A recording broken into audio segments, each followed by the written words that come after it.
friends, welcome back to the video. Today we're going to have a look at something a little bit different. We're going to try something different once a week now. So once a week we're going to look at Reddit and other platforms and try and find something interesting that I haven't seen before and also that might be a good talking point. So for example, this week I found this post, which was a 4-year-old post on a production on a Reddit called RAV Production.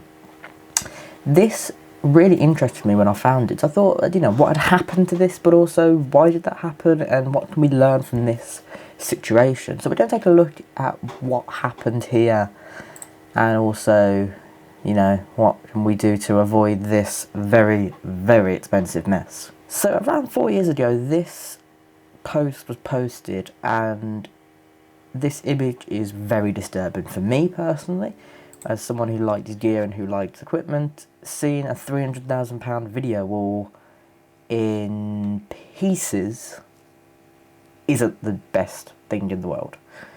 So we're going to talk about what has happened and also some articles that I found about this by simply Googling the images in Google Lens. As you can see, a bunch of different ones have come up, including where we think it happened, which is Manalda Bay Event Centre.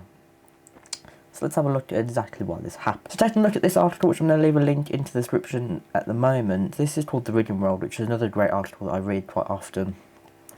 Andrew goes over everything that went wrong in this situation. So in May 2019, a £600,000 LED video wall fell to a concrete floor. That poor video wall will never work again. I suppose you'd probably get a couple of pieces, but you're never going to work again. So we're going to take a look at why the LED video wall fell, but also what can we learn from this in future, and also, how can we avoid this happening in future. This is to do with rigging, but also to do with the stresses that riggers are put under.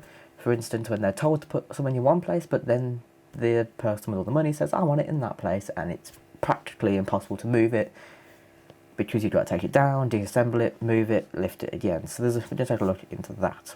So the reason we believe this video will fail was because of overall tension on wire ropes. There was not enough wire ropes, but also there was too much weight on those wire ropes, and devices buckled and one fell, and then the rest kept on going. This is the same business.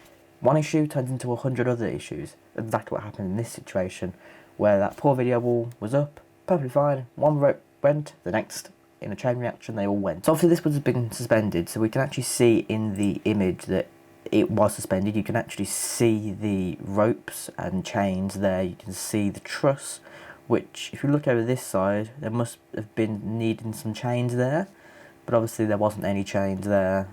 Plenty of chains on this side. This side's holding up pretty nice.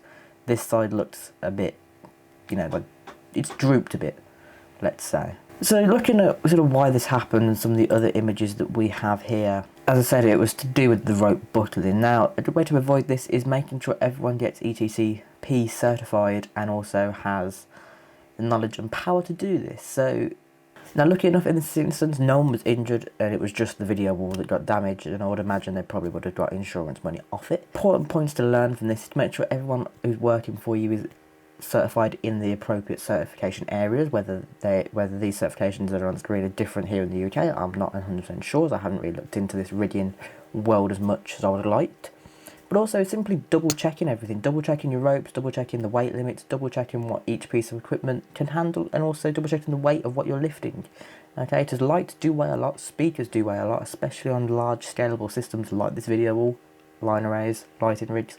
They all weigh a lot, so it's important to know how much you're putting up and make sure it's all pre-planned and calculated, and that it doesn't move that often, because if it's pre-planned and calculated to be in one spot, it's not pre-planned and calculated to be in another spot. So that is it for episode 1 of our kind of Reddit series. I'm going to start recording it. It's going to be uploaded once a week, and we're just going to try and find some interesting stuff. Some days we may be looking at your cable management still, some days we may be looking at other incidents like this, which have ended in absolute carnage of the equipment, which I'm sure the AV company that was running this wasn't very happy about that. So if you do enjoy this new series, make sure to subscribe. It does help the channel out, and we've grown immensely recently with some amazing comments I've been reading, and the YouTube shorts have been going really, really well. Do not forget, all of our YouTube shorts are posted daily at 8 AM, all on different topics every single day, all to the standard that I've finally got them to. I'm happy with the standard now, and I'm actually going to be making a video all about YouTube shorts and how I've got them to the standard where I am and how I've learned everything I know about them. So if you're doing this video, again, do subscribe as I said earlier, drop a like, and also leave a comment. I do enjoy reading comments on your feedback and also your thoughts about this and what happened to this. So that is it for now, and I will see you in the next episode. Bye for now.